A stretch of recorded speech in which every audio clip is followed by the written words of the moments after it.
ইমামে আজম আবু হানিফা রহমাতুল্লাহি আলাইহি, নাম শুনছেন আপনারা? ইমামে আজম আবু হানিফা রহমাতুল্লাহি আলাইহি, ওনাকে যখন খলিফা মনসুর প্রধান বিচারপতির দায়িত্ব নিতে বলেছে, উনি দায়িত্ব নেয় নাই। শুধু তাই না, মনসুরের সাথে এমন বিরোধ হয়ে গেল, ইমাম আবু হানিফা রহমাতুল্লাহি আলাইহিকে জেলে পোরা হলো। দায়িত্ব যখন নিতে চায় নাই, চাবুক দিয়ে আঘাত করেছে। খলিফা মনসুরের মুরব্বী চাচা বলেছে, তুমি যাও তার কাছে ক্ষমা চাও, যদি তুমি ক্ষমা না চাও তাহলে কিন্তু বিপদ হতে পারে। এইবার খলিফা গিয়ে তার কাছে মাফ চাইছে, চলে গেল।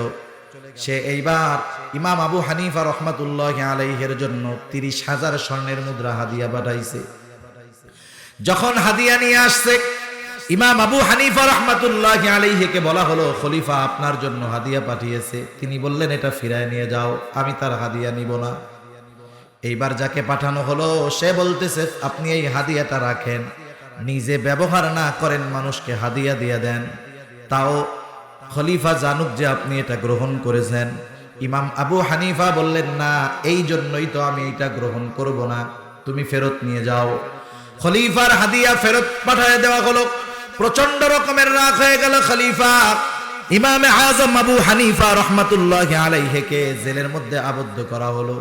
কোন ঐতিহাসিক লিখেন, ইমাম আবু হানিফা রহমাতুল্লাহি আলাইহিকে চাবুক মারা হতো আর বলা হতো, তুমি বিচারপতির দায়িত্ব গ্রহণ করো, তোমাকে তাহলে ছেড়ে দেওয়া হবে।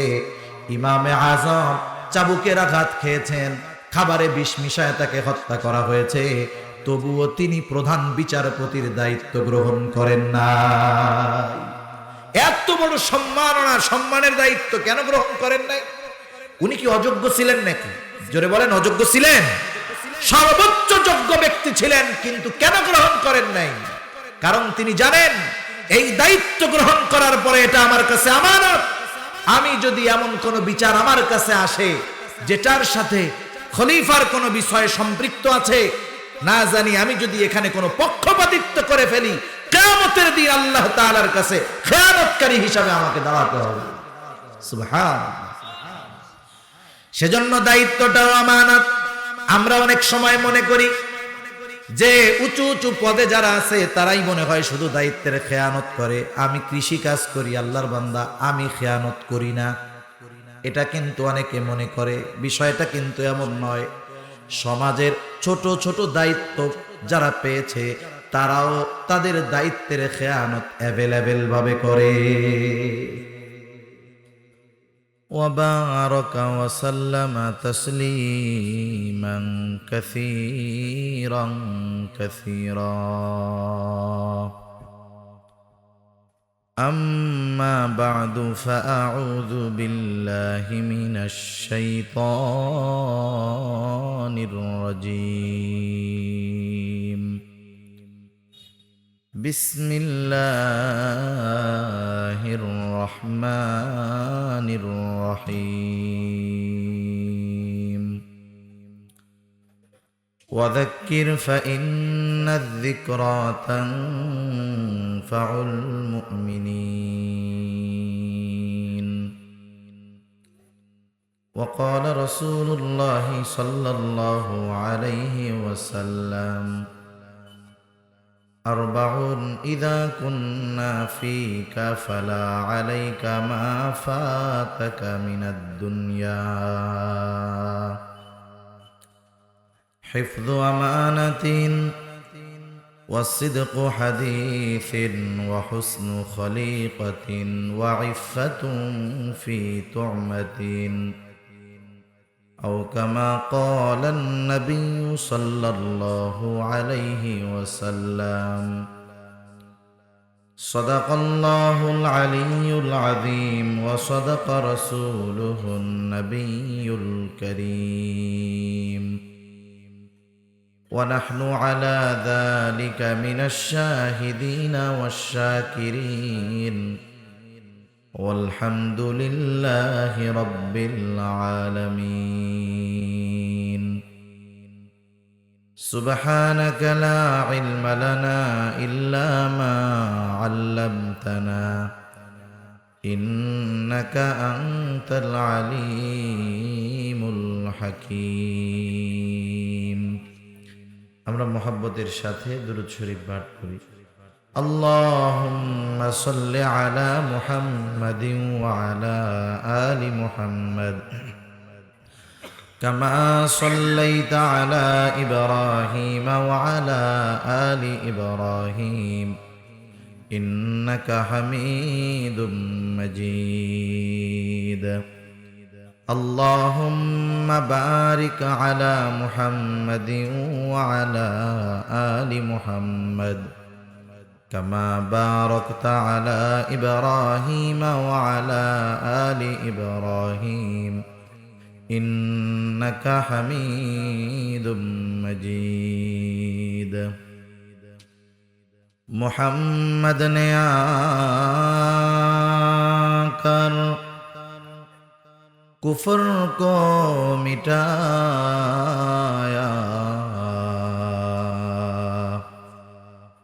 कुफर को मिटाकर सदाकत को बताया। बलगल उला बिकमालिही कशफत दुजा बिजमालिही हसनत जमीउ खिसालिही सल्लु अलैहि व आलिहि ला इलाहा इल्लल्लाह।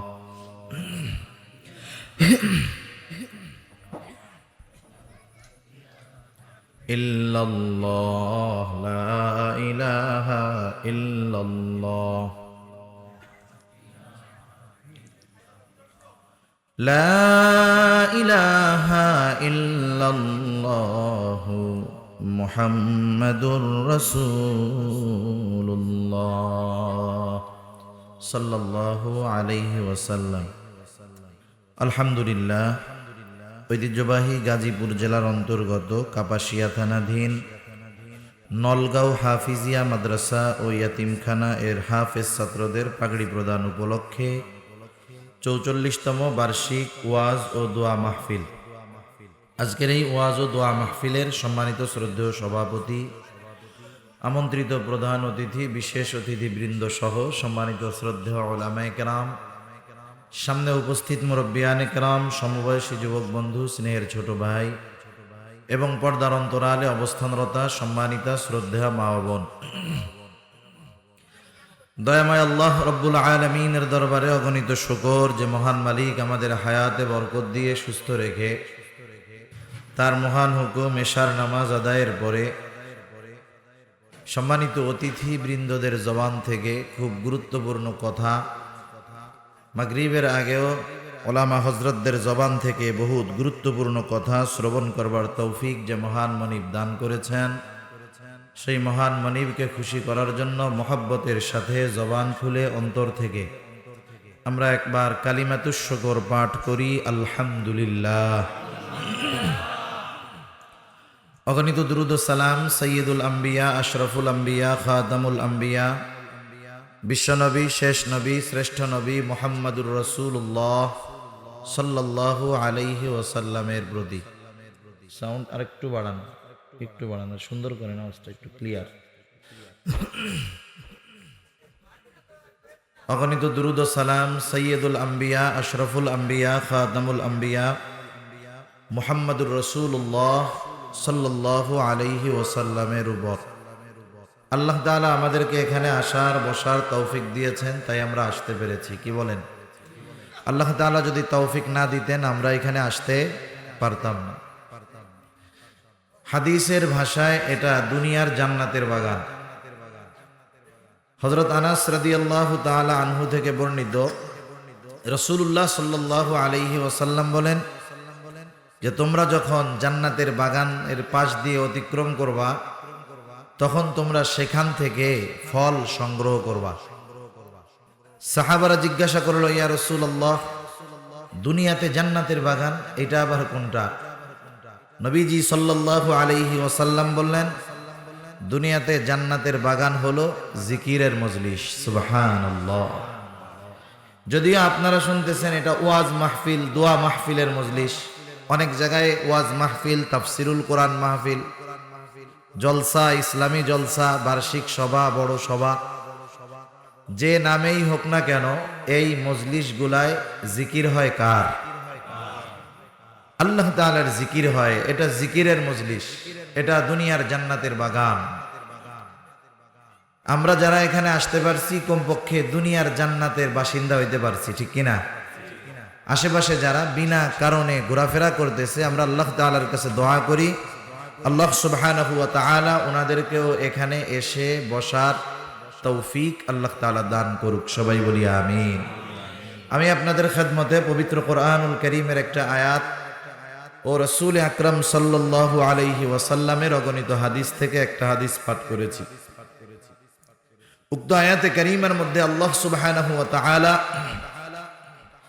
বারবার ওয়াজ নসিহত উপদেশ করার জন্য রাসূলুল্লাহ সাল্লাল্লাহু আলাইহি ওয়াসাল্লামকে আদেশ করতেছেন। আল্লাহ তাআলা বলেন, ওয়াযাক্কির ফাইন্নায যিকরা তানফাউল মুমিনিন। আপনি উপদেশ দেন, নসিহত করেন, ওয়াজ করেন, উপদেশ দেন। কেন? ফাইন্নায যিকরা তানফাউল মুমিনিন, কারণ ওয়াজ নসিহত উপদেশ এটা মুমিনের জন্য উপকারী। সুবহানাল্লাহ। ওয়াজ নসিহত উপদেশ মূলত ঈমানের জন্য উপকারী। অনেক দামি দামি মোবাইল পাওয়া যায় বাজারে।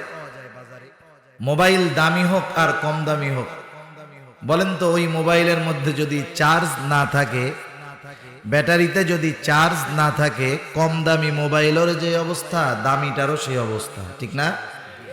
কিন্তু যদি চার্জ থাকে তাইলে আপনি কম দামিটা দিয়ে যতটুকু ফায়দা পাবেন, বেশি দামিটা দিয়ে আরো বেশি ফায়দা আপনি চাইলে হাসিল করতে পারবেন, ঠিক না?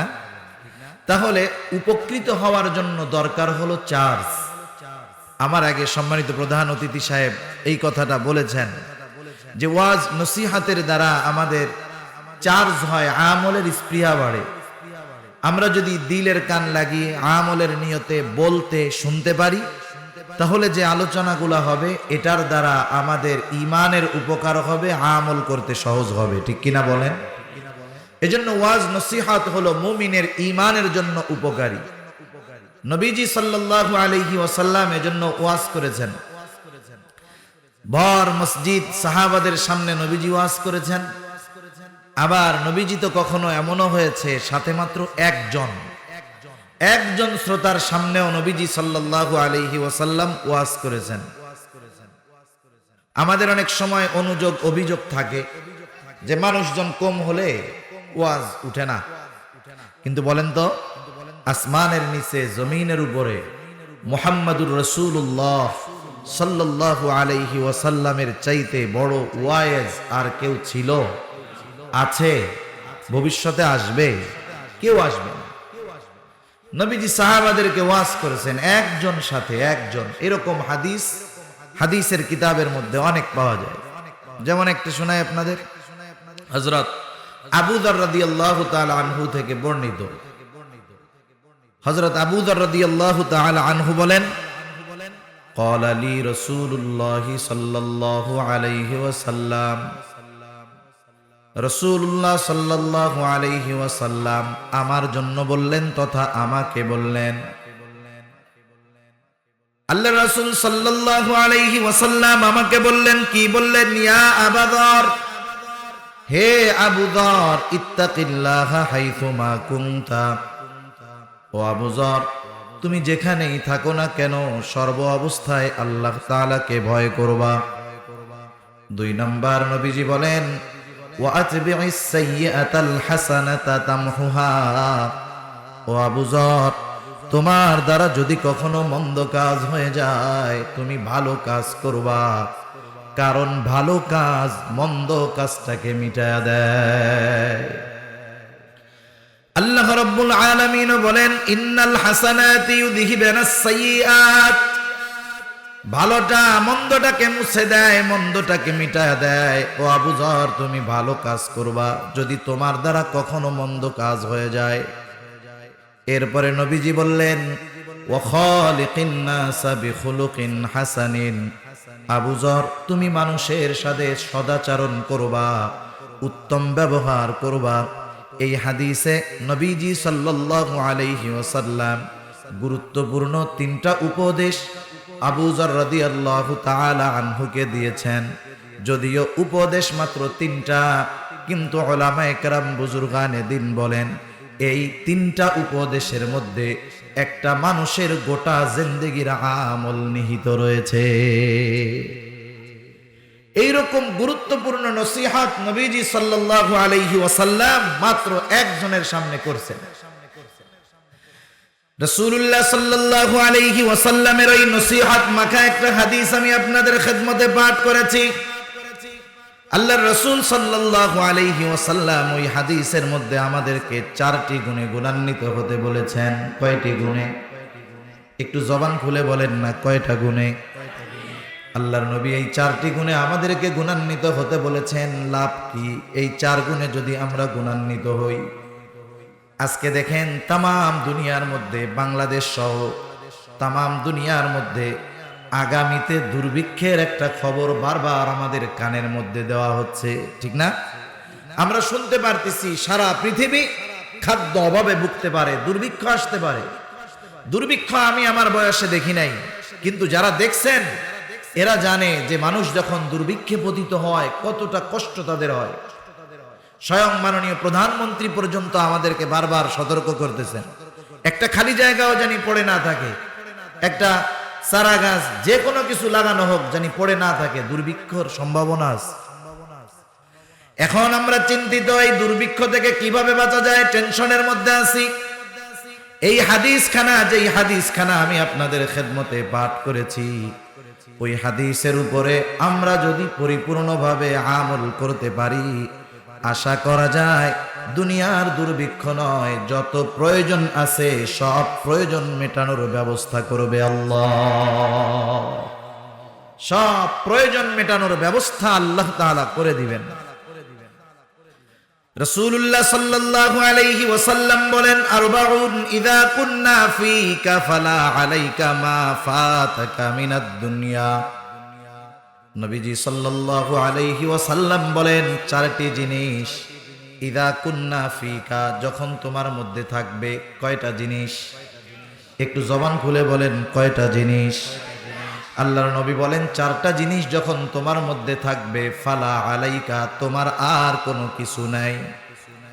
এই 4 জিনিস আছে, তোমার আর কোনো কিছু নাই। নবীজি বলেন মা ফাতাকা মিনাদ দুনিয়া, এই 4 জিনিস যদি তোমার মধ্যে থাকে দুনিয়া তোমার হাত ছাড়া হবে না। এত আস্তে বললেন এইটা, আর একটু জবান খুলে বলেন সুবহানাল্লাহ। আপনারা কথা বুঝতেছেন? 4টা জিনিস থাকলে দুনিয়া হাত ছাড়া হবে। প্রথম বুঝতে হবে, তাইলে কি দুনিয়ার সব কিছু পাবো? গাড়ি বাড়ি ধন দৌলত সব কিছুই কি পাওয়া যাবে এই 4টা জিনিস থাকলে? প্রথম বুঝতে হবে দুনিয়াতে একটা হলো প্রয়োজন আর একটা হলো বিলাসিতা।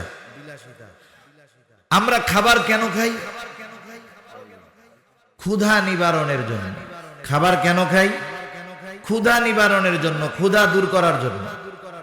খাবার যদি আমি 10 প্রকারের তরকারি দিয়া খাই, বলেন তো এতে আলাদা স্পেশালিটি কোনো কিছু নাই, হয়তো মুখের স্বাদ একটু বেশি লাগবে, কিন্তু ক্ষুধা নিবারণ হবে। মূল ক্ষুধা নিবারণ করা।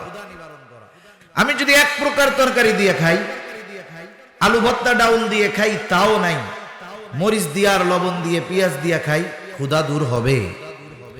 তাহলে একটা হলো প্রয়োজন আর একটা হলো বিলাসিতা। আমার গা ঢাকার জন্য জামার প্রয়োজন, আমার যদি 2টা জামা থাকে এটা দিয়ে গা ঢেকে রাখা যাবে, প্রয়োজন মিটবে। আবার যদি 40টা জামাও থাকে এটা দিয়েও মূল মাকসাদ যেটা গা ঢেকে রাখা এটা হাসিল হবে। আবার দেখেন শীত আসতেছে, অনেকের 15-20টা জ্যাকেট আছে, মূল উদ্দেশ্য হলো শীত থেকে বাঁচা। কারো যদি 2টা থাকে, 1টা থাকে, সেটা দিয়েও শীত থেকে বাঁচা যাবে, প্রয়োজন মিটবে। আবার কারো যদি 30টাও থাকে বিলাসিতা, তবে ওটা দিয়েও প্রয়োজনটা মিটবে, ঠিক কিনা বলেন? এখন বলেন তো, আপনাদের জিজ্ঞাসা করি, একটু খেয়াল দিয়ে শুনবেন। আমাকে বা আপনাকে যদি কেউ এই নিশ্চয়তা দেয় যে দুনিয়ার মধ্যে তুমি যতদিন বেঁচে থাকবা, ক্ষুধা নিবারণের জন্য যতটুকু হালাল খাবার দরকার সব ব্যবস্থা করা হবে, তোমার পরিবারের প্রয়োজন মেটানোর জন্য যা প্রয়োজন ব্যবস্থা করা হবে, তোমার স্ত্রী সন্তান মা বাবার চিকিৎসার জন্য যা প্রয়োজন ব্যবস্থা করা হবে, সব প্রয়োজন দুনিয়ায় তোমার মেটানো হবে। কিন্তু তোমার দায়িত্ব হলো শুধুমাত্র আমার কথাগুলা মেনে চলা। আপনারা কি করবেন সেটা আমি জানি না। কেউ যদি আমাকে এই ব্যাপারে নিশ্চয়তা দেয়, সে আমাকে যত বৈধ কাজ করতে আমি তার সব হুকুমগুলা মানতে রাজি। কারণ সব প্রয়োজন সে মেটানোর জিম্মাদারি নিয়েছে। অসুবিধা কি? আমি অসুস্থ, টেনশন নাই তো, আমার চিকিৎসা দরকার, এটা আমার প্রয়োজন, সে ব্যবস্থা করবে। আমার পরিবার সন্তান অসুস্থ, লেখাপড়ার দরকার, এটা আমার প্রয়োজনীয় বিষয়, অবশ্যই সে আমার পরিবারের খরচ বহন করবে, প্রয়োজন মিটাবে। তাহলে যে কথা বলতে চাচ্ছিলাম যে এই হাদিসের উপরে যদি আমরা আমল করতে পারি, দুনিয়ার প্রয়োজন মেটানোর ব্যবস্থা হয়ে যাবে ইনশাআল্লাহ। এটা দুনিয়ার কোন মানুষের কথা না। আপনারা হয়তো যারা শহরে আছেন তারা বুঝবেন, মাঝে মধ্যে শহরের বিভিন্ন প্রাণ কেন্দ্র যেগুলায়, ওই জায়গায় কিছু হকাররা থাকে। এই হকাররা 40, 50, 100 টাকার ওষুধ বিক্রি করে। যেই মানুষগুলা তার চতুর্দিক দিয়ে ভিড় করে দাঁড়ায় থাকে, তাদের সামনে সে এমন বক্তব্য দেয় যে তামাম দুনিয়ার মৃত্যু ছাড়া যত রোগ আছে সব তার এই ওষুধের মধ্যে সেরে যাবে, এই ওষুধের মধ্যে সব রোগের চিকিৎসা আছে। এমন ভাবে সে বলে, হাজার হাজার মানুষ তার এই বক্তব্যগুলা শোনে। অনেক মানুষ কেনে, যারা কেনে, যারা শোনে, আমরা যদি সবাইকে জিজ্ঞেস করি আপনি কি তার কথা বাস্তবে বিশ্বাস করেন, অধিকাংশ মানুষ বলবে না, ওর কথাগুলো বিশ্বাস করি না। তাইলে শুনলেন কেন? কারণ ওর উপস্থাপনা, ওর প্রেজেন্টেশন, ওর বডি ল্যাঙ্গুয়েজ খুব ভালো লাগছে, ওর এই কথার মধ্যে আমরা আকৃষ্ট হয়ে গেছি, এই জন্য আমরা এগুলো শুনছি। ঠিক না? দুনিয়ার এরকম কিছু মানুষ আছে না নাই? আছে। যেই হাদিস খানা শুনিয়েছি, এটা যে শুনতেই ভালো লাগতেছে বিষয়টা এমন নয়, বরং এটার মধ্যে বাস্তবতা।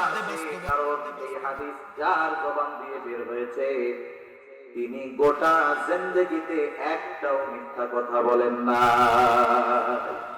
সেজন্য এই হাদিসের উপরে কোনো সংশয়, সন্দেহ রাখার কোনো অবকাশ নেই। যিনি বলেছেন তার সত্যবাদীর ব্যাপারে একটু বলি। রাসূল আকরাম সাল্লাল্লাহু আলাইহি ওয়াসাল্লাম সর্বোত্তম আদর্শের ধারক বাহক। আমার আপনার নবী শুধু উত্তম আদর্শ, উত্তম চরিত্রওয়ালা নবী এমনটা নয়, বরং নবীজি বলেন ইন্নামা বুইসতু লিউতাম্মিমা মাকারিমাল আখলাক। নবীজি বলেন উত্তম চরিত্রে পূর্ণতা প্রদানার্থে আমাকে প্রেরণ করা হয়েছে। তার মানে অতীতের যত নবী সব উত্তম চরিত্রওয়ালা নবী, আর আমার আপনার নবী উত্তম চরিত্রে পরিপূর্ণতা দান করনেওয়ালা নবী।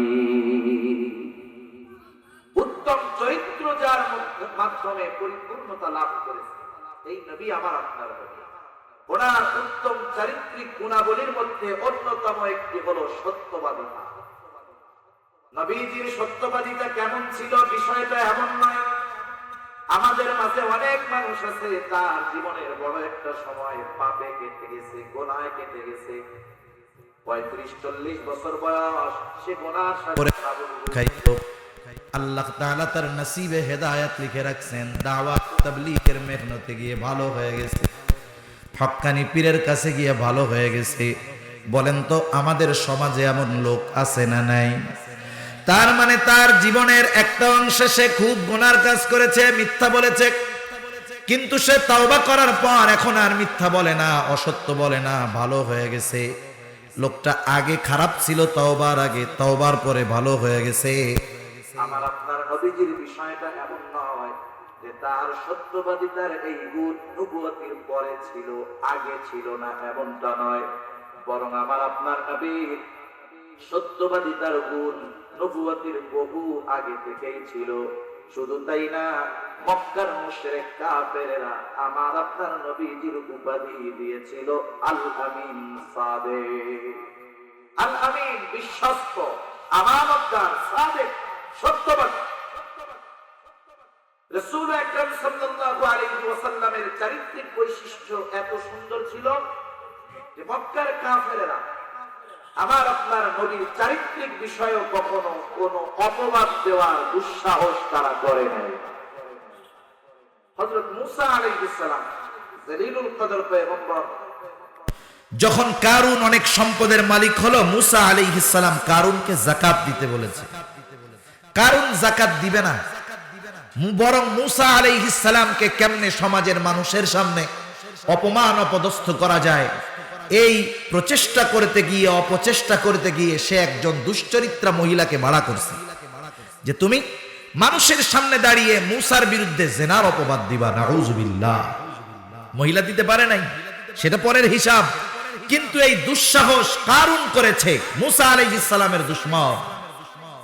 কিন্তু আবু জেহেল, উতবা, শায়বা রাসূলুল্লাহ সাল্লাল্লাহু আলাইহি ওয়াসাল্লামের বিরোধিতা করেছে ঠিক, কিন্তু কোনোদিন চারিত্রিক বিষয়ের উপরে আঘাত করতে পারে নাই।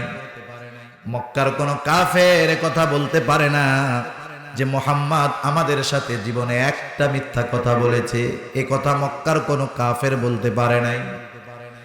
রাসূল আকরাম সাল্লাল্লাহু আলাইহি ওয়াসাল্লামের ব্যাপারে তারা যেই কথাগুলো বলতো, মানুষকে নবীজির থেকে দূরে সরানোর জন্য তারা আমার আপনার নবীজিকে বলতো পাগল, জাদুকর, কবি।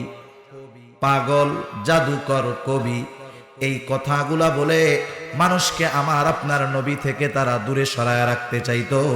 কিন্তু এই তিনটা শব্দ, পাগল, জাদুকর, কবি, এটা কোনো মানুষের চারিত্রিক বৈশিষ্ট্যের উপরে আঘাত হানতে পারে এমন কোনো কথা নয়। এই বিষয়গুলা চারিত্রিক বিষয়ের উপরে আঘাত হানে, বিষয়টা এমন নয়। একটা মানুষ যদি পাগল হয়, একটা মানুষ যদি জাদুকর হয়, একটা মানুষ যদি কবি হয়, এমন না যে এতে তার চারিত্রিক বৈশিষ্ট্যের উপরে আঘাত করেছে কাফেররা, এমনটা করে নাই। বরং আল্লাহ তাআলা তো আমার আপনার নবীজির সত্যবাদিতার সত্যায়ন করেছেন, সাথে সাথে কাফেররাও নবীজির সত্যবাদিতার সত্যায়ন করেছে। সুবহানাল্লাহ। রাসূলুল্লাহ সাল্লাল্লাহু আলাইহি ওয়াসাল্লাম যখন নবুয়ত পাওয়ার পর 3 বছর গোপনে দাওয়াত দিয়েছেন, আল্লাহ তাআলার পক্ষ থেকে এবার আদেশ আসলো, আনযির আশীরাতাকাল আকরাবিন। এতকাল 3 বছর গোপনে দাওয়াত দেওয়া হয়েছে, আল্লাহ তাআলা জানায় দিলেন এখন থেকে আর গোপনে দাওয়াত হবে না। আপনি আপনার আত্মীয় স্বজন, আশেপাশের যারা আছে সবাইকে এবার প্রকাশ্যে দ্বীনের দাওয়াত দেন। তৎকালীন সময়ের পদ্ধতি ছিল, কোন মানুষ যদি মানুষের কাছে, আরববাসীর কাছে গুরুত্বপূর্ণ কথা, কোন বিষয় পৌঁছাইতে চাইত, আবু কুবাইস পাহাড়ের উপরে উঠে দাঁড়ায়া যাইত। ওই পাহাড়ের উপরে যদি একজন অপরিচিত একেবারে নিম্ন শ্রেণীর মানুষও দাঁড়ায়া যাইত, মানুষকে যদি আহ্বান করত, ওই ব্যক্তিটাকে সেই দিকে নজর না দিয়ে ওই পাহাড়ের উপরে দাঁড়িয়ে যেই মানুষকে আহ্বান করুক না কেন, সব মানুষ তার সাহায্যার্থে তার নিকটে ছুটে আসতো। একজন অপরিচিত মানুষ যদি এমনটা করতো, আরবের মানুষ ছুটে আসতো। সে চিনি না চিনি সেটা পরের হিসাব। রাসূলুল্লাহ সাল্লাল্লাহু আলাইহি ওয়াসাল্লাম পাহাড়ের উপরে দাঁড়ায় গেলেন, মানুষদেরকে ডাকলেন। আরে সাধারণ একজন মানুষও যদি উপরে দাঁড়ায়, সব মানুষগুলো একত্রিত হয়ে যায়। আজকে তো আমাদের মুহাম্মদ দাঁড়িয়েছে উপরে, সবাই কাজকর্ম ফেলে পাহাড়ের পাদদেশে এসে হাজির। এবার নবীজি সাল্লাল্লাহু আলাইহি ওয়াসাল্লামকে তারা বলতেছে, আমাদেরকে কেন ডেকেছো মুহাম্মদ?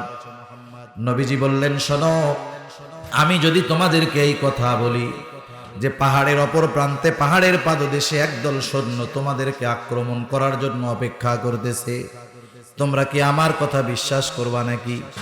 উপস্থিত আরবের সব মানুষেরা সমস্বরে বলল, হ্যাঁ অবশ্যই তোমার কথা আমরা বিশ্বাস করি। কারণ কি? বিশ্বাস করার কারণ হলো, ইতিপূর্বে আমরা কখনো তোমাকে মিথ্যাবাদী হিসাবে পাই না। সুবহানাল্লাহ। আপনারা বইলেন না? মাশাআল্লাহ, এই ওয়াস্তু শুনছেন কমপক্ষে। যেই কইছি সুবহানাল্লাহ বইলেন না, মাশাআল্লাহ এটা শুনছেন। তার মানে বোঝা গেল বাকি যা বলবো আপনারা শুনবেন। আলহামদুলিল্লাহ, আল্লাহ কবুল করুন। একটা মানুষের সামনে তার দুশমনেরা সাক্ষী দিচ্ছে, তোমাকে ইতিপূর্বে আমরা কখনো মিথ্যাবাদী পাই নাই। এই বিষয়টা আমাদেরকে কোনো অনুভূতি জাগ্রত করতে পারে নাই মনে হয়, ঠিক না? অনুভূতি জাগ্রত করতে পারছে? নাকি আমি আপনাদেরকে কথা বুঝাইতে পারতেছি না, বা আপনারা আমার কথা বুঝতেছেন না?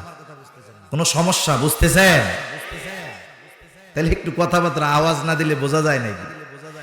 এই কথার পরে সুবহানাল্লাহ বললে আমি মোটামুটি বুঝতাম আপনারা বুঝছেন। সুবহানাল্লাহ বলতেই হবে বিষয়টা এমন না, কিন্তু ছোটবেলায় এখনকার ছোট ছোট বাচ্চাদের যখন ঘুম আসে, বাচ্চারা বিভিন্ন রকমের বায়না ধরে। কারো করে ঘরে বায়না ধরে কি, যে আমি ঘুমাবো, আমার 1 ঘন্টা মোবাইলে গেমস খেলতে দেওয়া লাগবে, কার্টুন দেখতে দেওয়া লাগবে, এরপরে ঘুমাবো। আমরা যখন ছোট ছিলাম আমাদের ঘুম আসলে বায়না ছিল আমাদেরকে গল্প শোনানো লাগবে। দাদা দাদি বাইচা ছিল, ঘুমানোর পরে শুইতাম, এবার ওনারা গল্প শুরু করতেন, গল্প চলতো, আর আমরা একটু পর বলতাম, এরকম বলতো, এক দেশে এক রাজা ছিল। আমরা কি বলতাম? রাজার 10টা ঘোড়া ছিল। ঘোড়াগুলার মধ্যে একটা ছিল সাদা ঘোড়া। এইটাই চইড়া রাজা যুদ্ধ করতো। এইভাবে চলতেছে চলতেছে আমাদের হুহা বন্ধ, দাদা দাদির গল্প বন্ধ। ঠিক কিনা বলেন? দাদির গল্প চলে ততক্ষণ, হুহা চলে যতক্ষণ। ঠিক কিনা? আপনারা যদি একটু মাঝে মধ্যে কিছু বলেন তাইলে আমি বুঝবো যে বুঝতেছেন। এইটা রিপ্লে নেওয়ার জন্য আপনাদেরকে বলা যে সুবহানাল্লাহ আলহামদুলিল্লাহ বলেন, এছাড়া অন্য কোনো বিষয় নয়। কাফেরেরা কি বলল? যে মুহাম্মদ অবশ্যই তোমার কথা আমরা বিশ্বাস করি, কারণ কি ইতিপূর্বে আমরা তোমাকে কখনো মিথ্যাবাদী হিসাবে পাই নাই। সুবহানাল্লাহ। সেই নবী মুহাম্মদুর রাসূলুল্লাহ সাল্লাল্লাহু আলাইহি ওয়াসাল্লাম বলেন, তোমরা 4টা জিনিস অর্জন করো। তোমাদের কারো মধ্যে যদি 4টা জিনিস থাকে, দুনিয়া তার হাত ছাড়া হবে না। আল্লাহর রাসূল সাল্লাল্লাহু আলাইহি ওয়াসাল্লাম 1 নম্বরে বললেন হিফযু আমানাতিন, আমানাতের হেফাজত করা। তার মানে আমরা যদি দুনিয়ার নেয়ামতগুলা ভোগ করতে চাই, দুনিয়ার প্রয়োজনীয়তা যদি আল্লাহর তরফ থেকে মিটে যাক এমনটা চাই, আমাদের 1 নম্বরে শুধু মুমিন হলে হবে না, আমাদেরকে আমানতদার মুমিন হতে হবে। কি মুমিন হতে হবে বলেন না? আমানতদার মুমিন হতে হবে। আমানতদারিতা এটা মুমিনের ভূষণ। আমানতদারিতা কার ভূষণ? মুমিনের ভূষণ। আর যে আমানতের খেয়ানত করে, এটা মুনাফিকের অন্যতম প্রধান আলামত। প্রকৃত মুমিন কখনো খেয়ানতকারী হতে পারে না, আর যে আমানতের খেয়ানত করে সে প্রকৃত মুমিন হতে পারে না। রাসূল আকরাম সাল্লাল্লাহু আলাইহি ওয়াসাল্লাম আমাদেরকে প্রকৃত মুনাফিকের আলামতগুলা আমাদেরকে স্পষ্টভাবে জানায় দিয়েছেন। এই বিষয়গুলা শুধু জানা বিষয়টা এমন নয়, বরং ওই মুনাফিকের কোনো আলামত যদি আমাদের মধ্যে থাকে তাহলে সেগুলা বের করে ফেলা। কারণ মুনাফিকের আলামতগুলা এটা এত জঘন্য এক জার্ম, এমন এক জীবাণু, যেমন ক্যান্সারের জীবাণু কারো দেহের মধ্যে যদি ছড়িয়ে যায় তার ওই জীবাণুর কারণে মৃত্যু হয়ে যেতে পারে। আবার এই নেফাকি মুনাফিকের আলামতগুলা কারো মধ্যে যদি বিস্তৃতি লাভ করে, ওই আলামতগুলা তাকে ঈমানহীন করে ফেলতে পারে। এজন্য মুনাফিকের আলামত যদি কারো মধ্যে থাকে তাহলে আমরা সেগুলা বাদ দেওয়ার চেষ্টা করব। নবীজি সাল্লাল্লাহু আলাইহি ওয়াসাল্লাম মুনাফিকের আলামতগুলো আমাদেরকে জানিয়ে দিলেন। 1 নম্বর আলামত নবীজি বলেন, ইদা হাদ্দাসা কাযাবা। মুনাফিকের 1 নম্বর আলামত হলো মুনাফিক যখন কথা বলে মিথ্যা কথা বলে। ইদা ওয়াদা আখলাফা। মুনাফিক যখন ওয়াদা করে ওয়াদা খেলাফ করে। ইদা তুমিনা খানা। মুনাফিকের কাছে আমানত রাখলে আমানতের খেয়ানত করে। ওয়া ইদা তাখাসামা ফাজারা। মুনাফিকের সাথে যদি কারো তর্ক বিতর্ক হয়, ঝগড়া বিবাদ হয়, মুনাফিক মন্দ বকাঝকা করে। এই 4টা হলো প্রকৃত মুনাফিকের আলামত। আফসোস যে এই আলামতগুলো ছিল মুনাফিকের, এই আলামতগুলো সবচাইতে বেশি পাওয়া যায় আমাদের মধ্যে। আছে না নাই বলেন? প্রত্যেক এলাকায় এই 4টি ত্রুটি সম্পূর্ণ লোক অ্যাভেলেবেল পাওয়া যাবে, বরং অধিকাংশের মধ্যে এই অবস্থা। তা যাই হোক, মুনাফিকের অন্যতম একটি আলামত হলো আমানতের খেয়ানত করা। রাসূল আকরাম সাল্লাল্লাহু আলাইহি ওয়াসাল্লাম জানায় দিয়েছেন, আমানতের খেয়ানত করা মুনাফিকের আলামত, আর আমানতের হেফাজত করা এটা প্রকৃত মুমিনের ভূষণ।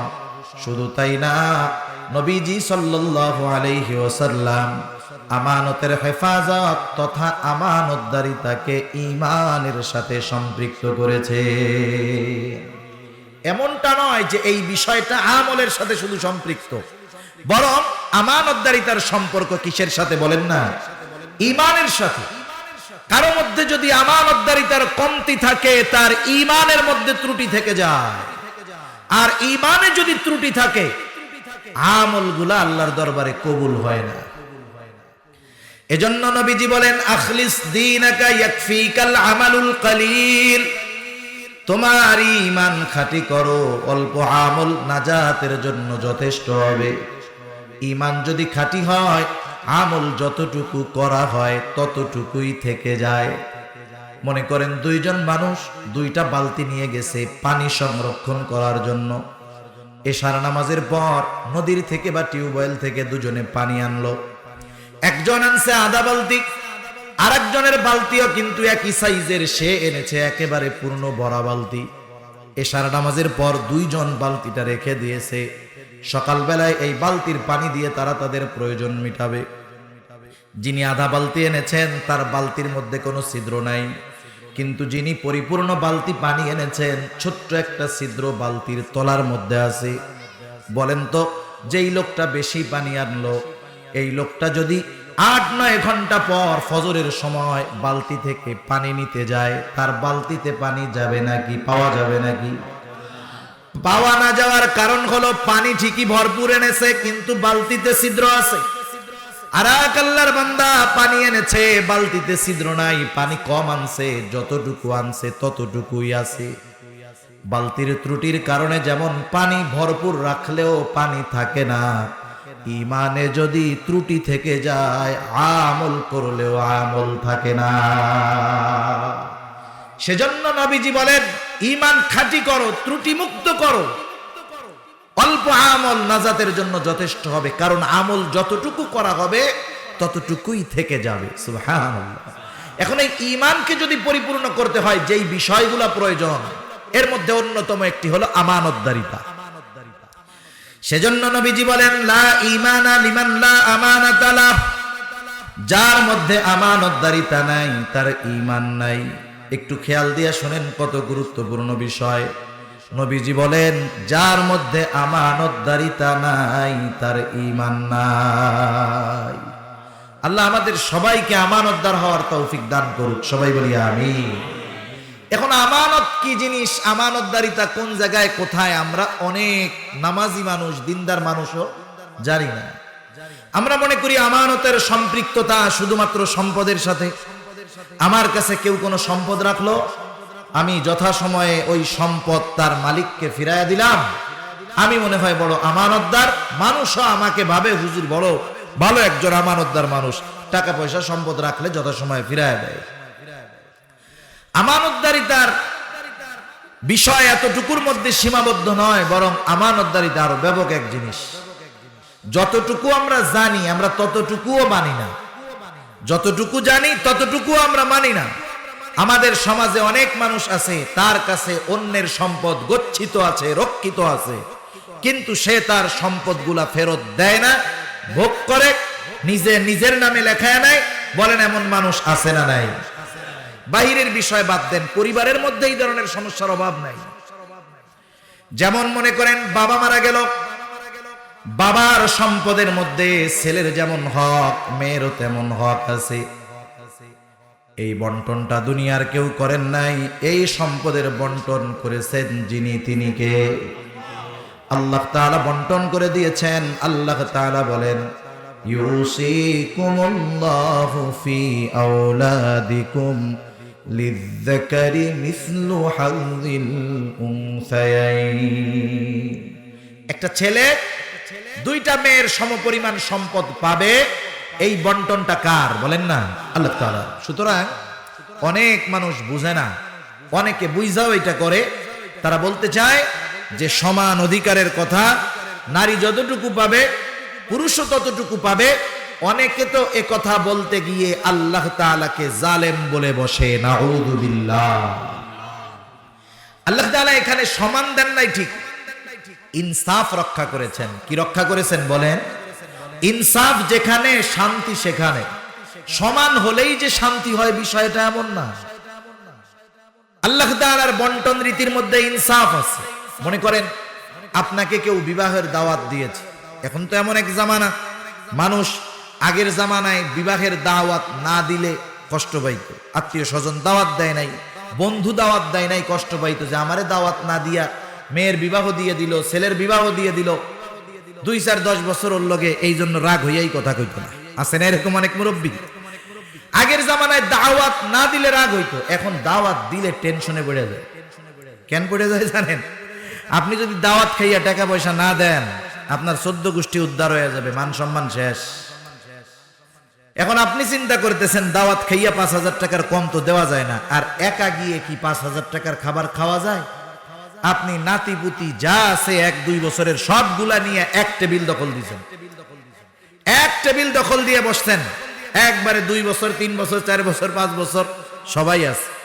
এখন খানা যিনি দিচ্ছে সেও চালাক, সে আইসা বলে যে শোনেন এখানের রুলস হইল সবার সমান খাইতে হবে। সবার কি খাইতে হবে? সমান খাইতে হবে, কেউ কারো চাইতে বেশি খাইতে পারবে না, এটা আমাদের সিস্টেম। এখন বলেন 5 জন বড় মানুষ আর 5 জন 2 বছরের মনে করেন বাচ্চা, 2 বছরের বাচ্চা যতটুক খাইতে পারবে, বড় যারা তারা যদি অতটুক খায়, পেট ভরা তো বহুত দূর, ওইটা পাকস্থলিতে পৌঁছানোর আগেই শেষ, ঠিক কিনা? আবার বড়রা যতটুক খাইতে পারবে, ছোটগুলারে যদি খাওয়ায় ওগুলা স্পট ডেড, মারা যাবে অতিরিক্ত খাবারের কারণে। এই যে দেখেন, এটা একটা উদাহরণ দিলাম আর কি, যে সব জায়গায় সমান চলে না, ওইখানে ইনসাফ করতে হবে, যে যতটুক পারে তাকে ততটুকু দিতে হবে। আল্লাহ তাআলা যেই বন্টন রীতি দিয়েছেন এর মধ্যে কোনো পক্ষপাতিত্ব নাই, আল্লাহ তাআলা এখানে ইনসাফ রক্ষা করেছেন, ঠিক কিনা বলেন? আর ইনসাফের মধ্যে শান্তি। যাই হোক, ওইদিকে আমার আলোচনা না। তা বাবার সম্পদের মধ্যে মেয়ের যেমন হক আছে, ছেলেরও তেমন হক আছে। অধিকাংশ ক্ষেত্রে আমাদের দেশে কি হয়, বাবা মারা যাওয়ার পরে দায়িত্ব হলো বাবার সম্পদ থেকে বাবার যদি কোনো ঋণ থাকে 1 নম্বরে সেই ঋণ পরিশোধ করা, তার দাফন কাফন করা, ঋণ পরিশোধ করা। তার মোট সম্পদের ঋণ পরিশোধ করার পরে যেই সম্পদ তার বেঁচে থাকবে, ওই মোট সম্পদের যদি 3 ভাগের 1 ভাগ অথবা তার কম ওসিয়ত করে, সেই ওসিয়তটা পূরণ করা। আবার ওসিয়তটা শরীয়ত সম্মত হতে হবে।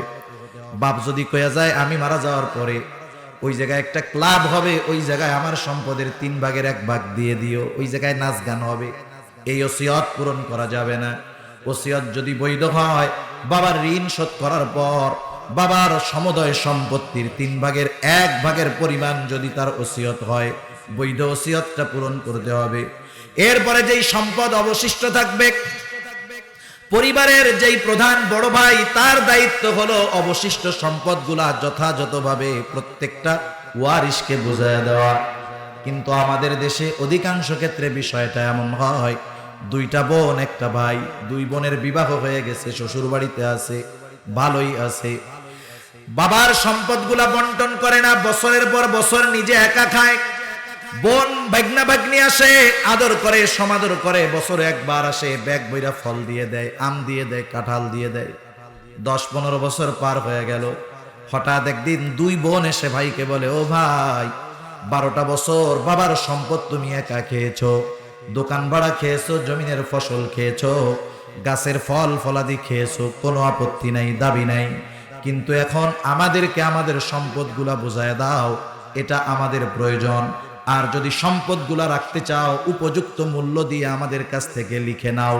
বলেন তো, যেই ভাই ওই বোনদের সম্পদ 10 বছর ধরে খেলো, এই 10 বছর পর বোন এসে যদি তার হকটা ফেরত চায়, ওই ভাই খুশি হবে নাকি বেজার হবে? নিঃসন্দেহে বেজার হয়ে যাবে, চেহারাটা কালা হয়ে যাবে। সম্পদ বুঝাইয়া দিতে সে বাধ্য, বুঝাইয়া দিয়া বলবে যা সম্পর্ক শেষ করে গেলি। অথচ দেখেন এই দায়িত্বটা তার ছিল, সম্পদগুলা তার মালিককে বুঝাইয়া দেওয়ার দরকার ছিল। এটা আমি একটা উপমা দিলাম যে এই ধরনের অনেকের কাছে অনেকের আমানত সম্পদ রক্ষিত আছে, জানার পরেও ইচ্ছা করে অনেকে মালিককে তার সম্পদ ফিরায়া দেয় না, এমন লোক আছে না নাই? অথচ আল্লাহ তাআলা বলেন, ইন্নাল্লাহা ইয়া'মুরুকুম আন তুআদ্দুল আমানাতি ইলা আহলিহা। আল্লাহ তাআলা বলেন, তোমরা আমানত তার হকদারের কাছে ফিরায়া দাও। সেই জন্য কারো সম্পদ যদি আমার কাছে থাকে, ওই মালিকের যদি এই সম্পদের কথা মনে নাও থাকে, আমার দায়িত্ব হলো নিজ দায়িত্বে ওই সম্পদের মালিকের কাছে তার সম্পদে ফিরায়া দেওয়া। আমরা সম্পদের ক্ষেত্রে আমানতদারিতা অর্জন করব। দ্বিতীয়ত, আমানতদারিতা শুধু সম্পদের মধ্যে নয়, আমানতদারিতা হয় কথার মধ্যে। কথার মধ্যেও আছে আমানত। কথা আমানত কেমনে হয়? নবীজি সাল্লাল্লাহু আলাইহি ওয়াসাল্লাম বলেন, ইযা হাদ্দাসার রাজুল সুম্মা ইলতাফাতা ফাহিয়া আমানাতুন।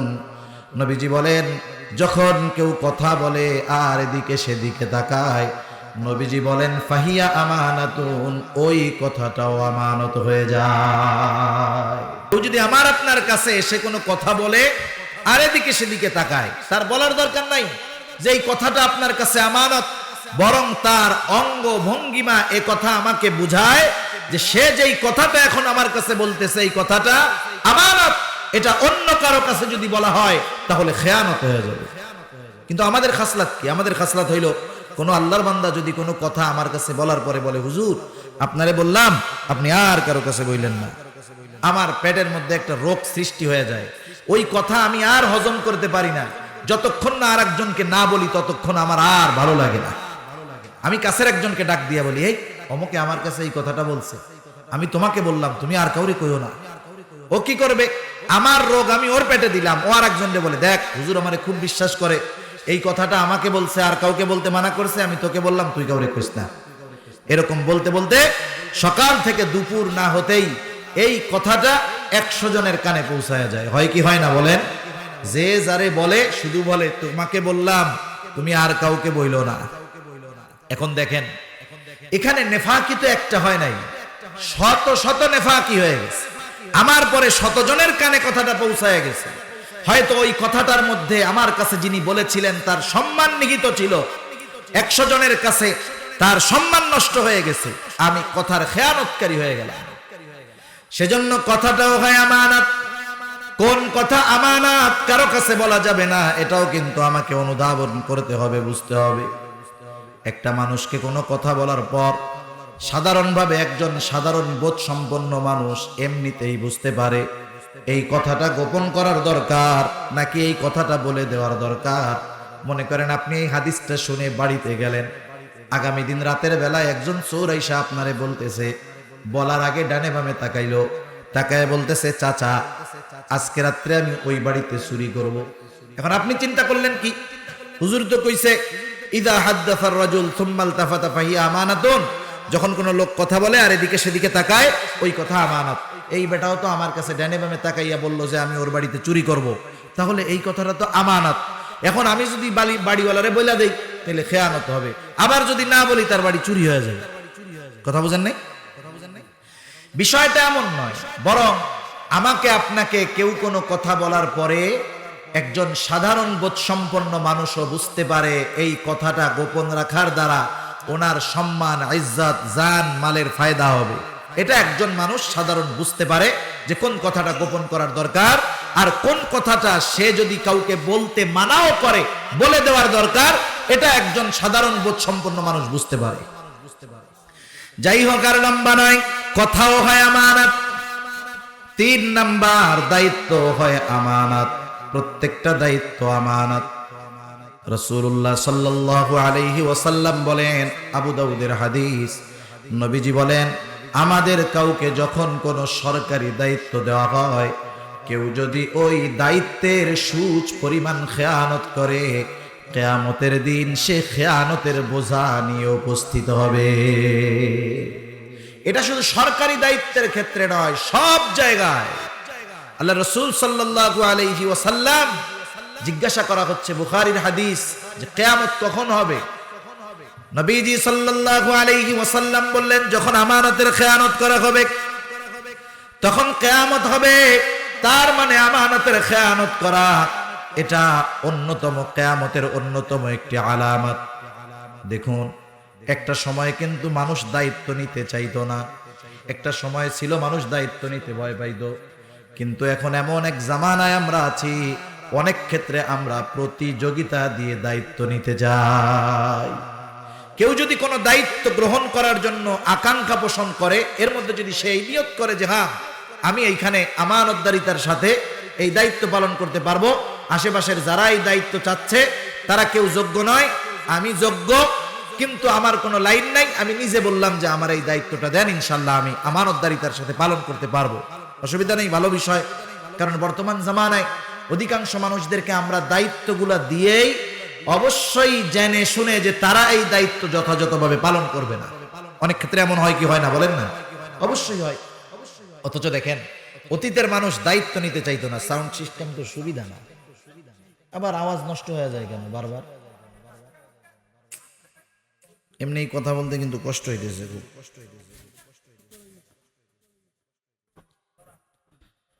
তাহলে দেখেন, দায়িত্বের আমানত, আগের মানুষ দায়িত্ব নিতে চাইতো না। ইমামে আজম আবু হানিফা রহমাতুল্লাহি আলাইহি, নাম শুনছেন আপনারা? ইমামে আজম আবু হানিফা রহমাতুল্লাহি আলাইহি, ওনাকে যখন খলিফা মনসুর প্রধান বিচারপতির দায়িত্ব নিতে বলেছে, উনি দায়িত্ব নেয় নাই। শুধু তাই না, মনসুরের সাথে এমন বিরোধ হয়ে গেল, ইমাম আবু হানিফা রহমাতুল্লাহি আলাইহিকে জেলে পোরা হলো। দায়িত্ব যখন নিতে চায় নাই, চাবুক দিয়ে আঘাত করেছে। খলিফা মনসুরের মুরব্বী চাচা বলেছে, তুমি যাও তার কাছে ক্ষমা চাও, যদি তুমি ক্ষমা না চাও তাহলে কিন্তু বিপদ হতে পারে। এইবার খলিফা গিয়ে তার কাছে মাফ চাইছে, চলে গেল। সে এইবার ইমাম আবু হানিফা রহমাতুল্লাহি আলাইহির জন্য 30,000 স্বর্ণের মুদ্রা হাদিয়া পাঠাইছে। যখন হাদিয়া নিয়ে আসছে, ইমাম আবু হানিফা রহমাতুল্লাহি আলাইহিকে বলা হলো, খলিফা আপনার জন্য হাদিয়া পাঠিয়েছে। তিনি বললেন, এটা ফিরায় নিয়ে যাও, আমি তার হাদিয়া নিব না। এইবার যাকে পাঠানো হলো সে বলতেছে, আপনি এই হাদিয়াটা রাখেন, নিজে ব্যবহার না করেন, মানুষকে হাদিয়া দিয়ে দেন, তাও খলিফা জানুক যে আপনি এটা গ্রহণ করেছেন। ইমাম আবু হানিফা বললেন, না, এই জন্যই তো আমি এটা গ্রহণ করব না, তুমি ফেরত নিয়ে যাও। খলিফার হাদিয়া ফেরত পাঠিয়ে দেওয়া হলো। প্রচন্ড রকমের রাগ হয়ে গেল খলিফা। ইমামে আজম আবু হানিফা রহমাতুল্লাহি আলাইহিকে জেলের মধ্যে আবদ্ধ করা হলো। কোন ঐতিহাসিক লিখেন, ইমাম আবু হানিফা রহমাতুল্লাহি আলাইহিকে চাবুক মারা হতো আর বলা হতো, তুমি বিচারপতির দায়িত্ব গ্রহণ করো, তোমাকে তাহলে ছেড়ে দেওয়া হবে। ইমামে আজম চাবুকের আঘাত খেয়েছেন, খাবারে বিষ মিশায় তাকে হত্যা করা হয়েছে, তবুও তিনি প্রধান বিচারপতির দায়িত্ব গ্রহণ করেন না। এত বড় সম্মাননা, সম্মানের দায়িত্ব কেন গ্রহণ করেন নাই? উনি কি অযোগ্য ছিলেন নাকি? জোরে বলেন, অযোগ্য ছিলেন? সর্বোচ্চ যোগ্য ব্যক্তি ছিলেন, কিন্তু কেন গ্রহণ করেন নাই? কারণ তিনি জানেন, এই দায়িত্ব গ্রহণ করার পরে এটা আমার কাছে আমানত। আমি যদি এমন কোন বিচার আমার কাছে আসে যেটার সাথে খলিফার কোন বিষয়ে সম্পৃক্ত আছে, না জানি আমি যদি এখানে কোনো পক্ষপাতিত্ব করে ফেলি, কিয়ামতের দিন আল্লাহ তাআলার কাছে খেয়ানতকারী হিসাবে আমাকে দাঁড়াতে হবে। সুবহানাল্লাহ। সেজন্য দায়িত্বটাও আমানত। আমরা অনেক সময় মনে করি যে উঁচু উঁচু পদে যারা আছে তারাই মনে হয় শুধু দায়িত্বের খেয়ানত করে। আমি কৃষি কাজ করি, আল্লাহর বান্দা, আমি খেয়ানত করি না, এটা কিন্তু অনেকে মনে করে। বিষয়টা কিন্তু এমন নয়। সমাজের ছোট ছোট দায়িত্ব যারা পেয়েছে তারাও তাদের দায়িত্বের খেয়ানত অ্যাভেলেবেল ভাবে করে। এর হাজারো উপমা আপনাদের খেদমতে দেওয়া যাবে।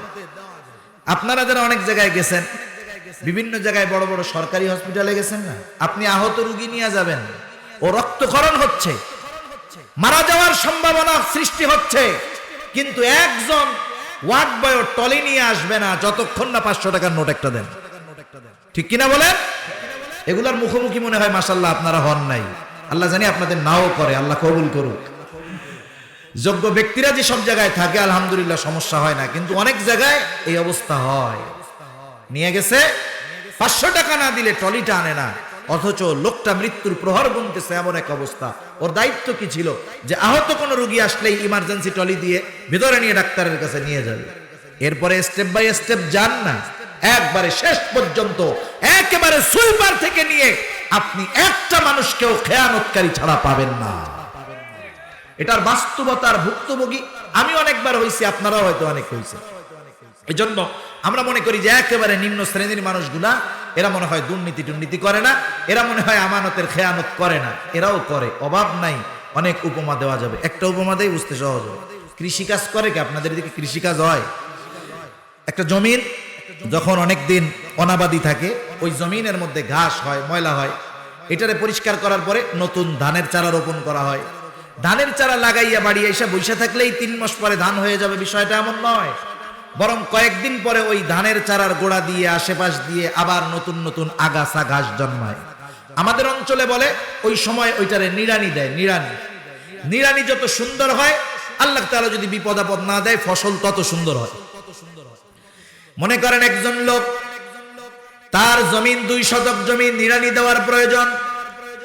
সে একজন কৃষককে নিয়োগ দিল, কামলাকে নিয়োগ দিল, অথবা জনকে নিয়োগ দিল।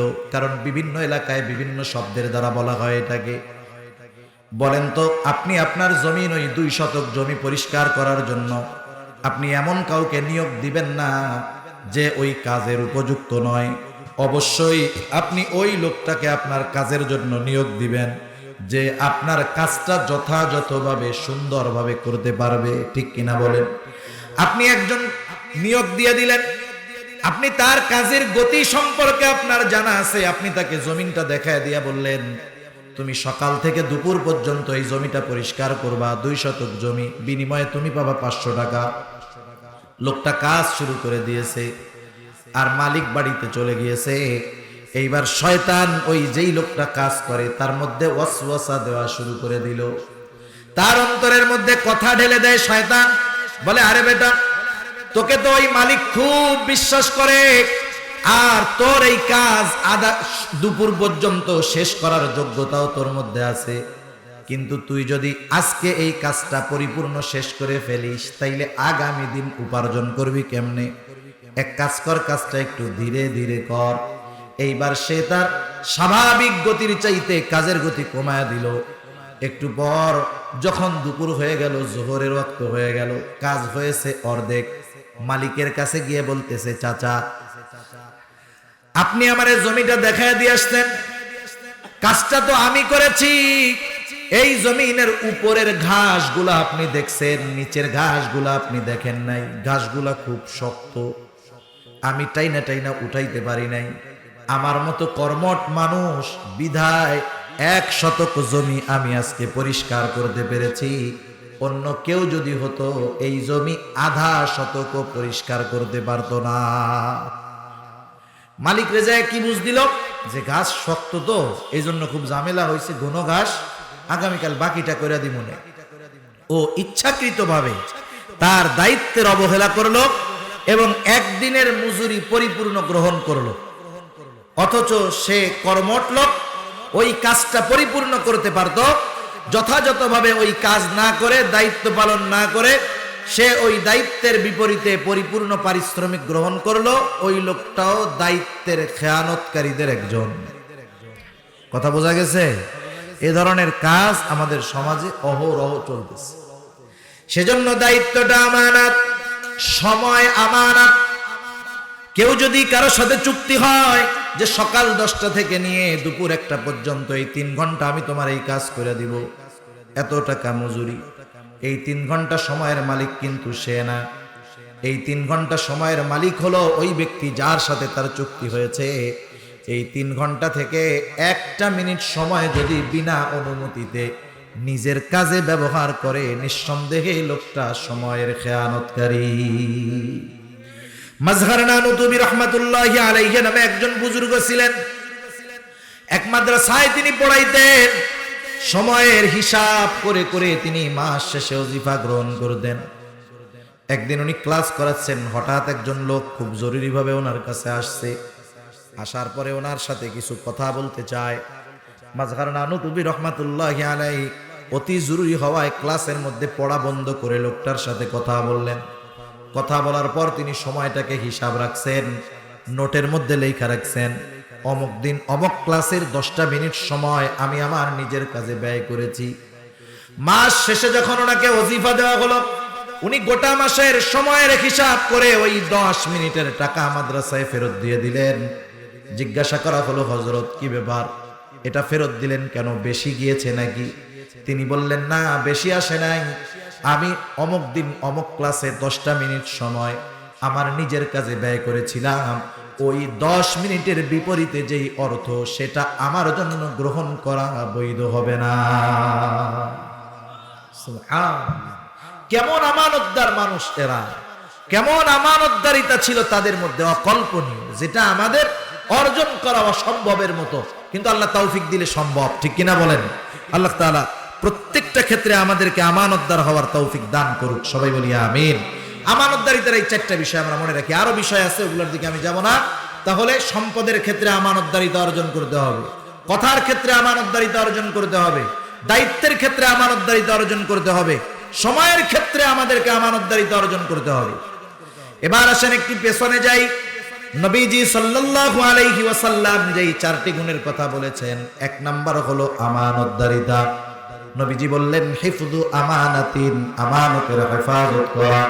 2 নাম্বার নবীজি বলেন, সিদকু হাদিসিন, সত্য কথা বলা। কি কথা বলেন না? সত্য কথা।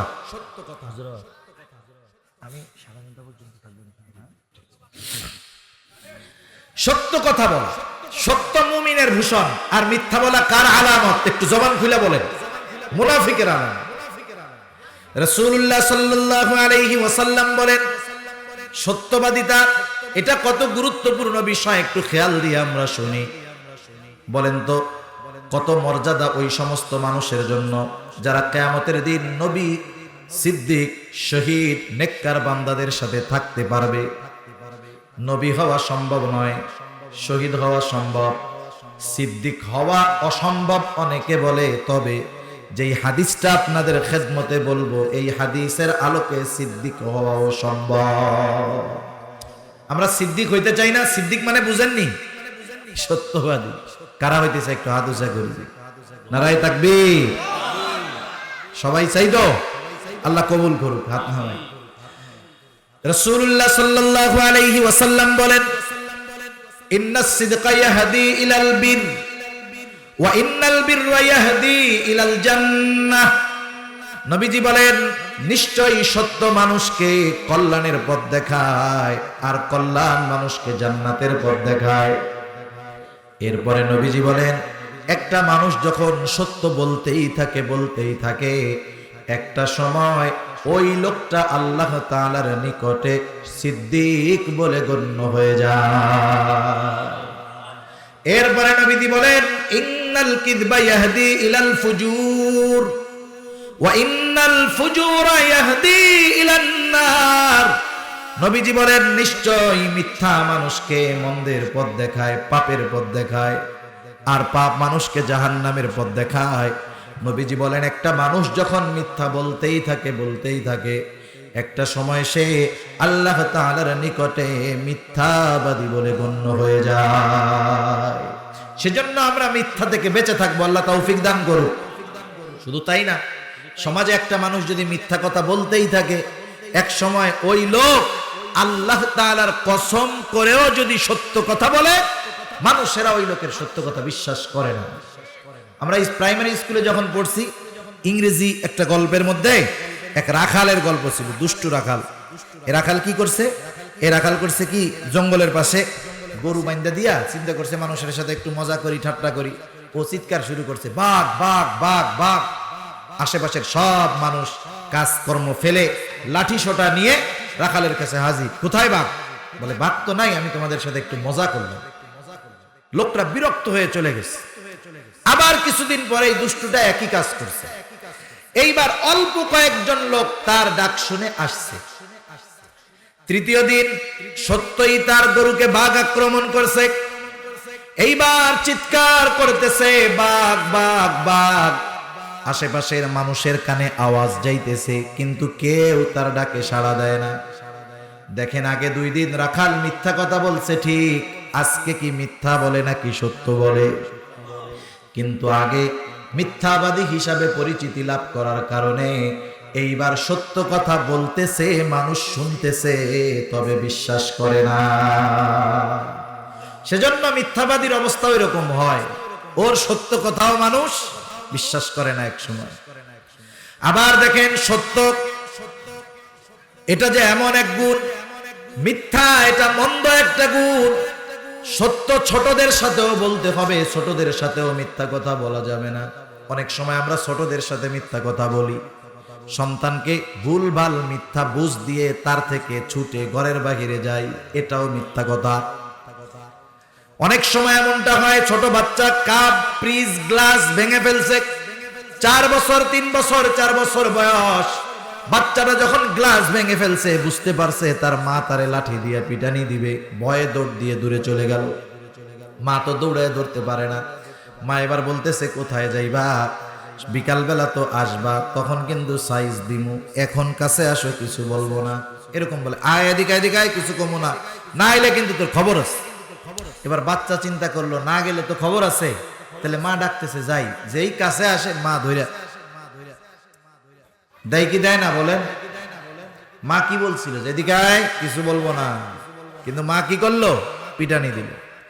একদিন, 2 দিন, 3 দিন, কেউ যদি কারো সন্তানের সাথে এই ধরনের কাজটা করে, চতুর্থ দিন সন্তানকে যখন ডাকবে, যেদিকে আয়, কিছু বলবো না, ও বলবে যাবো না, তুমি মিথ্যা কথা বলো, গেলে আমারে মারবা।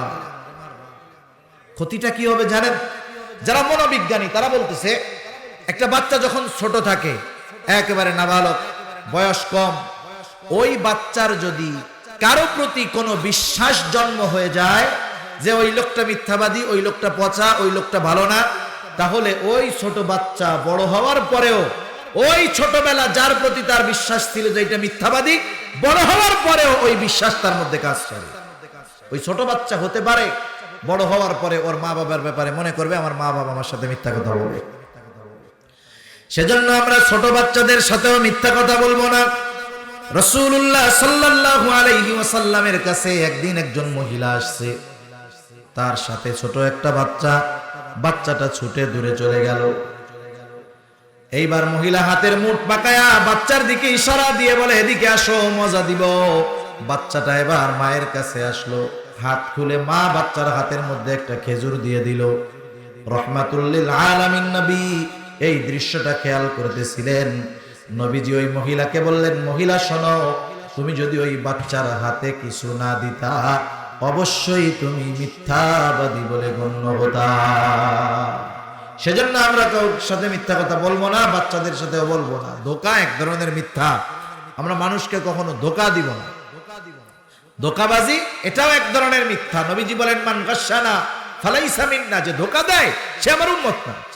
বাজারে যে ধোঁকার কত প্রকার আছে, 3 নাম্বার 5 নাম্বার জিনিসকে 1 নাম্বার জিনিস বলে চালায়, আছে না নাই? আপনি আমি তো প্রতিনিয়ত বাজারে যাই, কত পদ্ধতিতে যে আমাদের ধোঁকা দেয়। মনে করেন মাছের দোকানে মাছ কিনতে গেছেন, চিংড়ি মাছ, একই ঘেরের মাছ, একই নদীর মাছ, একই বিলের মাছ, একই মাছ ছোট বড় হইলে দামটাও ছোট বড় হয়ে যায়।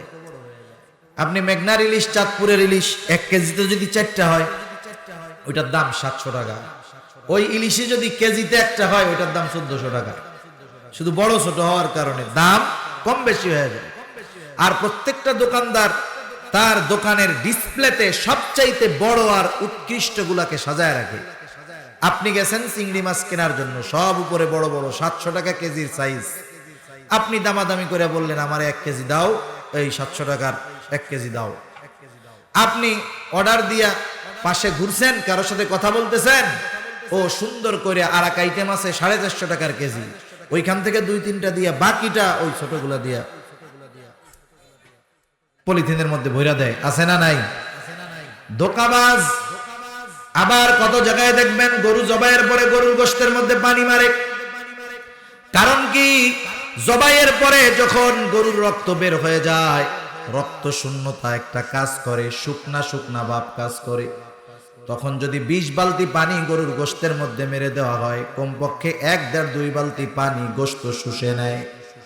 আপনারা বাজারে গিয়ে যখন গোশত কিনবেন, খেয়াল করে দেখবেন কিছু গোশত আছে শুকনা, জবাই দেওয়ার পরে ওই গোশতগুলা থরথর এরকম এরকম করে কাঁপে।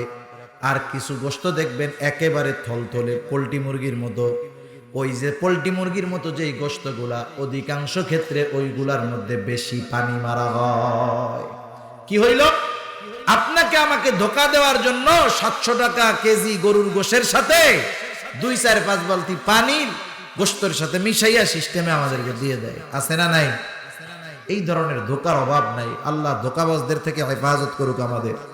কেউ যদি ধোকা দেয়, নবীজি বলেন সে আমার উম্মত না, সেজন্য ধোকাও এক প্রকারের মিথ্যা।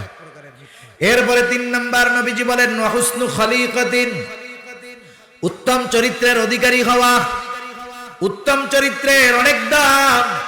হযরত আবু হুরায়রা রাদিয়াল্লাহু তাআলা আনহু থেকে বর্ণিত, নবীজি সাল্লাল্লাহু আলাইহি ওয়াসাল্লামকে জিজ্ঞাসা করা হলো, ইয়া রাসূলুল্লাহ, মিজানের মধ্যে সবচেয়ে ওজন হবে কোন আমল?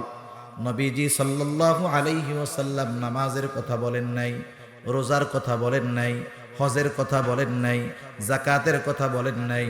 নবীজি বললেন মিজানের মধ্যে সবচেয়ে ওজন হবে যে আমল, সেটার নাম হলো উত্তম চরিত্র। মিজানে সবচেয়ে ওজন হবে উত্তম চরিত্র। সুবহানাল্লাহ। দেখেন শীতের দিন আসতেছে, ফজরের নামাজ ঠান্ডা পানি দিয়ে ওযু করে পড়তে কত কষ্ট, অথচ এই নামাজ মিজানে সবচেয়ে ওজন হবে না, যদিও হিসাব প্রথম নেওয়া হবে নামাজে, কিন্তু মিজানে ওজন হবে এমন এক আমল যেটা অর্জন করতে ওযু লাগে না, যেটা অর্জন করার জন্য কোনো জায়গা লাগে না। এই আমলটা উত্তম চরিত্র আমরা যদি অর্জন করতে পারি, মিজানে সবচাইতে ওজন হবে এই উত্তম চরিত্র। সুবহানাল্লাহ। আল্লাহ আমাদের সবাইকে উত্তম চরিত্র অর্জন করার তৌফিক দান করুন। 4 নাম্বার নবীজি বলেন ওয়াইফাতুন ফি তুমাতিন, হালাল খাবার খাওয়া। হালাল খাবারের জন্য প্রথমে দরকার হলো উপার্জনটা হালাল করা। অনেক মানুষ আছে উপার্জন হালালের ব্যাপারে সচেষ্ট নয়, সতর্ক নয়, খাবারটা হালাল কিনা এটার ব্যাপারে সচেষ্ট। কেউ যদি হারাম টাকা দিয়ে হালাল খাবার কিনে খায়, ওটা হারাম কিনে খাওয়ার মতোই। সেজন্য উপার্জনও হালাল হবে, খাবারটাও কি হবে? হালাল হবে। আল্লাহ তাআলা কোরআনুল কারীমের মধ্যে বলেন ফাইদা কুদিয়াতিস সালাতু ফান্তাশিরু ফিল আরদি ওয়াবতাগু মিন ফাদলিল্লাহ। আল্লাহ তাআলা বলেন নামাজ শেষ করার পর তোমরা জমিনে ছড়ায়া পড়ো, ওয়াবতাগু মিন ফাদলিল্লাহ, এবং আল্লাহর দেওয়া অনুগ্রহ সমূহ থেকে অনুগ্রহ অন্বেষণ করো, তার মানে রিজক অন্বেষণ করো। এখন বলেন তো আল্লাহ তাআলার অনুগ্রহ হালালের মধ্যে নাকি হারামের মধ্যে? নিঃসন্দেহে হালালের মধ্যে। এর দ্বারা উদ্দেশ্য হলো হালাল উপার্জন করো। শুধু তাই না, কোন ব্যক্তি যদি 5 ওয়াক্ত নামাজ যথাযথভাবে আদায় করে, ওয়াজিব সুন্নাতে মুআক্কাদা গুলা ঠিক রাখে, আর হালাল উপার্জনের নিয়তে বের হয়ে যায়, নবীজি বলেন কাসবুল হালালি ফরিদাতুন বাদাল ফরিদা। ফরজ ইবাদতের পরে অন্যতম ফরজ ইবাদত হলো হালাল উপার্জন করা।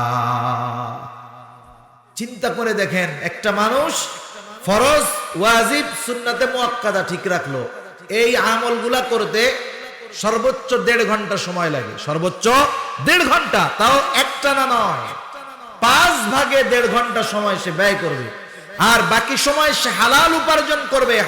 হালাল উপার্জনের নিয়তে সে কাজকর্ম করবে। তার এই হালাল উপার্জনের নিয়তে হালাল কাজটা তার জন্য ইবাদত বলে গণ্য হয়ে যাবে। চিন্তা করেন। সেজন্য সমাজে যারা হালাল উপার্জন করে, পেশা যত ছোট হোক, আমরা তাদেরকে কখনো পেশাগত ছোট দিক হওয়ার কারণে কখনো ছোট পেশার মানুষদেরকে তিরস্কার করব না। আমাদের দেশে সমস্যা আছে এগুলা। একজন যারা বড় লোক মানুষ, ধনী মানুষ, একজন ভ্যানওয়ালা, রিক্সাওয়ালা, সে যদি কোনো কথা বলে, আমরা ধমক দিয়ে বসাই, দেয় বেটা রিক্সাওয়ালা বসো, তোমার এত কথা কিসের? তার নাম বলার আগে তার কর্মটাকে উল্লেখ করে। এর দ্বারা কি বুঝেন আপনি? এর দ্বারা বোঝা যায় যে তার কর্মটাকে আগে তিরস্কার করা হলো। ডাক্তার সাহেব যদি উল্টাপাল্টা বলে, সচিব সাহেব যদি উল্টাপাল্টা বলে, কেউ কি বলে এই মিয়া সচিব সাহেব বসেন, তার কর্মটাকে আগে সামনে আনে না তিরস্কার করার ক্ষেত্রে। আমরা তিরস্কার করার ক্ষেত্রে ছোট পেশার মানুষগুলার ওই হালাল পেশাগুলাকে সামনে এনে তাকে অপমান করতে চাই। খবরদার, যারা ওই কাজ করে হালাল কাজ করে, রিকশা চালায়, ভ্যান চালায়, অন্যর জমিতে কামলা খাটে, কৃষি কাজ করে, এই ধরনের হালাল উপার্জনকারী সর্বোচ্চ অবস্থানে বসে হারাম উপার্জনকারীর চাইতে অগণিত গুণ বেশি সম্মানিত আল্লাহ তাআলার কাছে। সেজন্য কোনো হালাল উপার্জনকারীকে আমরা ছোটভাবে দেখব না। সাথে সাথে নিজেরা হালাল উপার্জন করব, হালাল খাবো। আর 2-4 মিনিটের মধ্যে শেষ। কোন ব্যক্তি যদি হারাম খায় তার বড় বড় 4টা ক্ষতি হয়। কয়টা ক্ষতি হয় একটু বলেন?